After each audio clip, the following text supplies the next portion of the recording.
साथियों नमस्कार। आप सबका मैं बहुत बहुत स्वागत करता हूं। आप सबका मेरा जोहार, आप सबको मेरा सलाम आदाब। साथियों, यूं आप सबको पता है कि हमारी जो लड़ाई है, हमारी जो संघर्ष यात्रा है, ये बहुत लंबा है। ये कब पूरा होगा, कब हमें सफलता मिलेगी, ये कहना अभी थोड़ा मुश्किल है। लेकिन उसके बाद भी मैं तमाम साथियों से, तमाम संगठनों से निवेदन कर रहा हूँ, आप अपने घर में रहें और लगातार सरकार के समक्ष आप ट्विटर कैंपेन करते रहें। ट्विटर के माध्यम से, फेसबुक के माध्यम से, चाहे यूट्यूब के माध्यम से, आप किसी न किसी माध्यम से ज़रूर सरकार के सामने अपने मांगों को प्रस्तुत करते रहिए। बिल्कुल भी आपका जो लड़ाई है अभी लगातार डिजिटल रूप में दिखना चाहिए। मैं सारे साथियों से ये एक बार फिर से आग्रह करता हूँ कि आप धैर्य बनाए रखिए। हम लोग इसके लिए एक बड़ी रणनीति अपना रहे हैं। अभी फ़िलहाल मैं यहाँ पे जो आया हुआ हूँ, एक खबर के वास्ते आया हुआ हूँ कि मुझे भी पता चला है, सबको ही पता चल चुका है कि झारखंड राज्य में बीते दिनों में, आप देख सकते हैं स्क्रीन पे, जनाब आलमगीर आलम साहब हैं। इन्होंने बीते दिनों में कुछ निर्णय लिए हैं। निर्णय उनका यही आया है कि लगातार ये बोल रहे हैं कि झारखंड राज्य में पंचायती राज चुनाव करा दिए जाएंगे। बीते दिनों में वर्ष 2015 की बात है जब झारखंड में पंचायती राज चुनाव किया गया था, और अब 2021 में इस चुनाव को करवाने की निर्णय लिया गया है। आखिर हम इनसे पूछना चाहते हैं कि सर, आपने बहुत अच्छा निर्णय लिया है, झारखंड में पंचायती राज चुनाव होना जरूरी है, क्योंकि बिना पंचायती राज चुनाव का हम पंचायत का रूपरेखा है, जो रोड मैप है, उसे हम तैयार नहीं कर सकते। पंचायत का कल्याण अति आवश्यक है। जब तक से पंचायत में कल्याणकारी कार्य नहीं किए जाएंगे, पंचायती राज का विकास नहीं किया जाएगा, पंचायती राज का चुनाव नहीं किया जाएगा, झारखंड का असली विकास नहीं हो सकता है। क्योंकि झारखंड पूरी तरह से कह सकते हैं इसे भी कि भारत की जो आत्मा है वो गांव में बसती है, पंचायतों में बसती है। तो वैसे ही झारखंड की भी आत्मा जो है वह गांव में वास करती है, पंचायतों में बसती है। ऐसे में मैं आलमगीर आलम से भी मैं पूछना चाहूँगा कि आपने जो रूपरेखा तैयार किया है, नो डाउट बहुत अच्छा है, और हम सारे युवा भी तहे दिल से उसका समर्थन करते हैं कि झारखंड में पंचायती राज चुनाव होना चाहिए। लेकिन इसके पीछे भी एक बहुत बड़ा सवाल है। युवा आपसे सवाल पूछ रहे हैं, झारखंड के युवा आपसे पूछना चाह रहे हैं, विशेष करके पंचायत सचिव के जितने भी अभ्यर्थी हैं आपसे लगातार सवाल कर रहे हैं, चाहे वो किसी न किसी माध्यम से हो, ट्विटर के माध्यम से हो, किसी न किसी माध्यम से हो, आपसे सवाल कर ही रहे हैं कि वर्ष 2015 का आंकड़ा आपने देखा होगा। पता नहीं आपने देखा है कि नहीं देखा है, ये तो मुझे नहीं पता, लेकिन आपको वो आंकड़ा देखना चाहिए। उस आंकड़े में स्पष्ट कहा गया है कि राज्य में 4,423 पंचायत हैं, जिसमें से 1700 पंचायत में पंचायत सचिव कर्मचारी बिल्कुल भी नहीं है। वो 2015 का आंकड़ा था। इस बीच में बहुत सारे पंचायत सचिव कर्मचारी ऐसे हैं जिन्होंने सेवानिवृत्ति ली है। उसके बाद मैं आपसे पूछता हूं कि लगभग अभी झारखंड राज्य में 2000 के आसपास ऐसे पंचायत होंगे जहां पे कोई भी पंचायत सचिव कर्मचारी वहां पे कार्यरत नहीं है।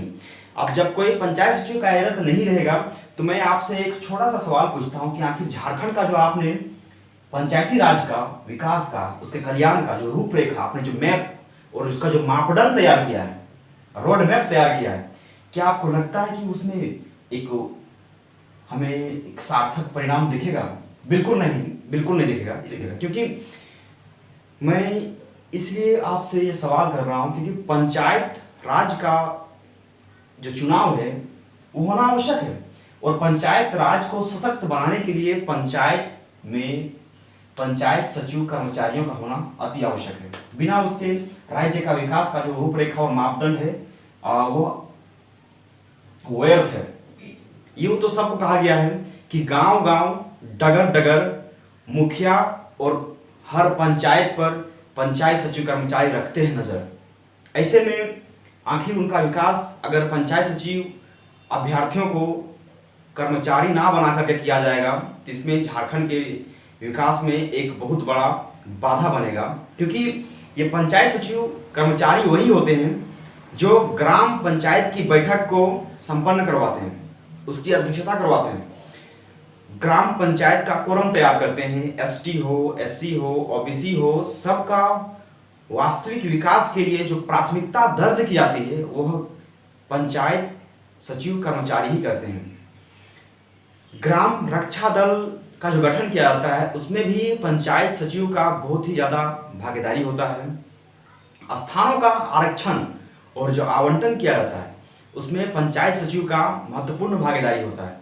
बजट हो, लेखा हो या फिर कोई ऑडिट ही क्यों न तैयार कर रहे हैं, उसके लिए भी पंचायत सचिव कर्मचारी का एक महत्वपूर्ण भागीदारी होता है। वो अपना महत्वपूर्ण योगदान सुनिश्चित करते हैं, तभी झारखंड के हर एक पंचायत का विकास हो पाता है। क्योंकि वो लगातार सर्वे करते हैं और सर्वे करने के बाद वो तय करते हैं कि कौन सा वर्ग है जिसको सरकार के तमाम योजनाओं से लाभान्वित करते हुए उन्हें प्राथमिकता दी जाए। ऐसे में सवाल ये आता है कि आखिर मुखिया के खिलाफ भी अविश्वास प्रस्ताव में क्या पंचायत सचिव कर्मचारी का योगदान नहीं होता है? होता है। तो ऐसे में सवाल है कि आखिर बिना कर्मचारियों की बहाली का आखिर कैसे झारखंड विकास कर सकता है? अगर आपने पंचायत चुनाव करवा भी दिया तो ये निश्चित है कि पंचायत का विकास संभव नहीं हो पाएगा।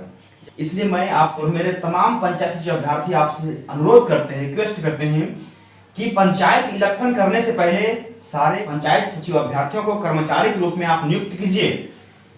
मैं गारंटी के साथ, दावे के साथ कहता हूं कि पंचायत राज का दुगनी और तिगनी नहीं बल्कि बहुगुनी चौगुनी विकास होगा और यहाँ के युवा पूरी तरह से सामर्थ्य हैं इस विकास को एक नई दिशा और दशा देने के लिए। इसलिए सबसे पहले पंचायत सचिव अभ्यर्थियों को नियुक्त कीजिए और इसीलिए मैं झारखंड के तमाम बहनों से यह अपील भी करना चाहता हूं कि रक्षाबंधन आ गया है, आप अपने प्यारे भैया को तोहफा देने के लिए तैयार रहिए। अगर वो आपकी बहाली को लेकर के काफ़ी ज़्यादा गंभीर नहीं दिख रहे हैं तो ऐसे में उन्हें गंभीरतापूर्वक अपनी मांगों को उनके समक्ष प्रस्तुत करते रहिए ताकि इनकी आंख खुले, इनको वास्तविक विकास और पेपर विकास में जो अंतर है वो समझ में ज़रूर आएगा। इसलिए तमाम बहनों से निवेदन है कि रक्षाबंधन के दिन में अपने भैया को क्या गिफ्ट देना है, आप तैयार हो जाइए गिफ्ट के लिए। आप भैया को गिफ्ट दीजिए। आपके हेमंत भैया हैं, आपके आलमगीर आलम साहब भैया हैं, उनको ज़रूर आप गिफ्ट कीजिएगा। क्या गिफ्ट देना है आप सबको पता है। मैं उस विषय में एक बार फिर से आपके सामने आऊँगा और आप सबको उस पर कुछ ज़रूर आप सबसे मैं सहमति जरूर दूंगा। साथियों, आप सबका बहुत बहुत शुक्रिया, धन्यवाद। जय हिंद, छात्र एकता जिंदाबाद।